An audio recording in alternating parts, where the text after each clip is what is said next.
Hello friends, ఈరోజైతే మా ఇంట్లో వెజ్ పలావ్ చేస్తున్నాను. ఏ విధంగా చేస్తున్నానో చూడండి. ముందుగా అయితే స్టవ్ వెలిగించుకొని దానిపై బాండి పెట్టుకొని దాంట్లో కొంచెం ఆయిల్ వేసుకొని బిర్యానీ స్పైసెస్ అన్నీ ఉంటాయి కదా, అవన్నీ వేసుకొని కొంచెం అల్లం వెల్లుల్లి పేస్ట్ వేసుకొని బాగా వేయించుకోవాలి. అవి వేగిపోయాక 2-3 పచ్చిమిరపకాయలు, ఆనియన్స్ వేసి బాగా కలుపుకోవాలి. ఇవి బాగా కలుపుకున్న తర్వాత క్యారెట్, బంగాళదుంప, గ్రీన్ పీస్ వేసుకొని బాగా కలుపుకోవాలండి. ఇవన్నీ బాగా మగ్గిపోవాలి. బాగా మగ్గాలంటే కొంచెం సాల్ట్ వేసి ఉంచితే ఏ వెజిటేబుల్స్ అయినా వేగంగా మగ్గిపోతాయండి. ఇవన్నీ మగ్గిపోయాక దాంట్లో కొంచెం కొత్తిమీర, గరం మసాలా వేసి బాగా కలుపుకోవాలి.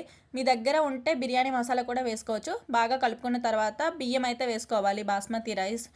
మీరు ఎన్ని తింటారో అన్ని బియ్యం వేసుకోండి. ఒక కప్పుకి 2 గ్లాసులు వాటర్ అయితే వేసుకోవాలండి. తర్వాత మీడియం ఫ్లేమ్లో ఒక 15 మినిట్స్ ఉడికించుకోవాలండి. అంతే అండి, వెజ్ పలావ్ అయితే రెడీ అయిపోతుంది. చాలా అంటే చాలా టేస్టీగా ఉంటుందండి. నేను ఎప్పుడు సాటర్డే ఎప్పుడు ఇలానే చేస్తానండి. నైట్కి కొంచెం బాగుంటుంది కదా తినడానికి కూడా అని. మీరు సాటర్డే ఏం ప్రిపేర్ చేసుకుంటారో కామెంట్ చేయండి. వీడియోకి ఇంత ఫ్రెండ్స్, నెక్స్ట్ వీడియోలో కలుద్దాం. బాయ్. నచ్చితే లైక్ చేయండి.